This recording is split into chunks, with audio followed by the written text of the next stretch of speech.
प्रभु यीशु मसीह के मधुर और मीठे नाम में आज दिनांक 9 अक्टूबर दिन बुधवार को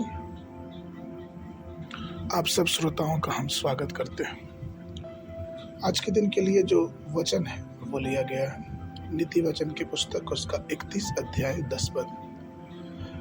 वचन कहता है, शोभा तो झूठी और सुंदरता व्यर्थ है, परंतु जो स्त्री यहोवा का भय मानती उसकी प्रशंसा की जाएगी। प्रियो, आमतौर पर सभी शादियों में हम एक गुणवान स्त्री को देखना चाहते हैं।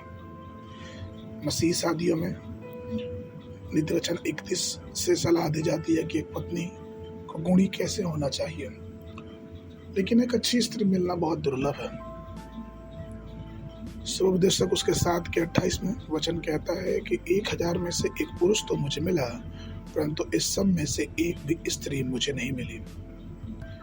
प्रियो, एक गुणी स्त्री वो होती है जो घर बनाती है और अपने घर की देखरेख करती है। वो अंधेरे में उठती है और अपने घर का भरण पोषण करती है। वो नौकरानी को घर की देखभाल करने और उसके ऊपर अपने घर को छोड़ देने का रवैया नहीं रखती। वो घर के लोगों को और उनकी सुरक्षा के बारे में चिंता करती है।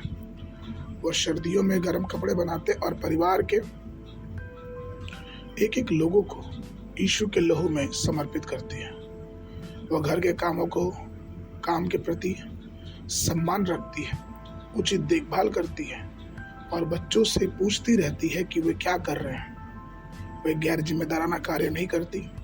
वो एक गुणी महिला के समान पूरे परिवार को लेके परमेश्वर के मार्ग में चलती है। जब वो अपना मुंह खोलती है तो भले के लिए खोलती है। अपना हाथ उठाती है तो गरीबों और जरूरतमंदों की सहायता के लिए अपना हाथ उठाती है।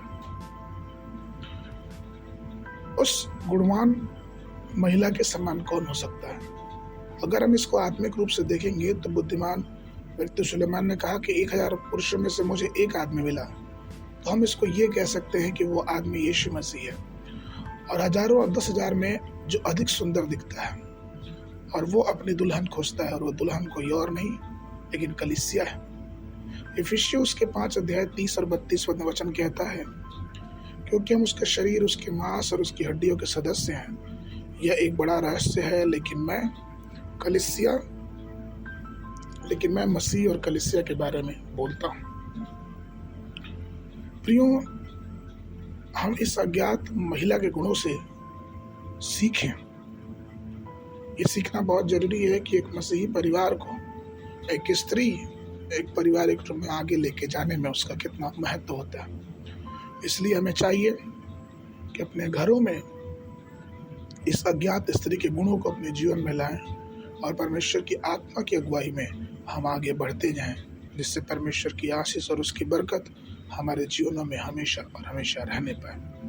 आज के मनन के लिए नीति वचन की पुस्तक उसका 31 अध्याय 30 पद।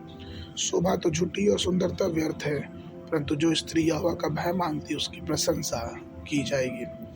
बाइबल अध्ययन के लिए यशायाह नबी की पुस्तक उसका 32 और 33 अध्याय। संध्या के समय कुलुस्सियों की पत्री उसका 1 अध्याय। परमेश्वर आप सबको आशीष देवे।